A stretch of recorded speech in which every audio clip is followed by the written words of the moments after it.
Webale nnyo ku subscribinga wano ku the Buzz UG wabula bw'obanga tonaba ku subscribinga nkusaba busabe nti subscribinga osobole kubanga otegera buli kimu ekigenda mu maaso wano mu entertainment industry. Amanya babitafula ate nkomyewo nate okutegeeza buli kimu.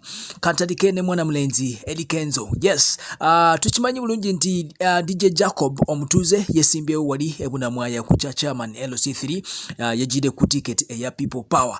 Yes, so kati Eddy Kenzo munange yavuddeyo namwayo emiliyoni 5 zimuyambeko okunoonya ku kalulu.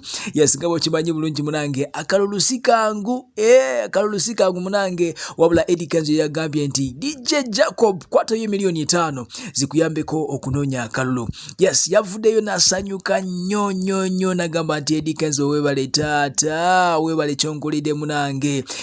Yagambye nti Eddy Kenzo y'omu ku bayimbi wano Uganda abalina omutima omulungi ate yamushimye nnyo ddala. Wabula DJ Jacob ono munange yagambye nti waliwo abantu abagezaako kumublocking obutafuna mandate eya National Unity Platform oba eya Honorable Kyagulanyi. Yagambye nti kyonna kye mukola akiraba.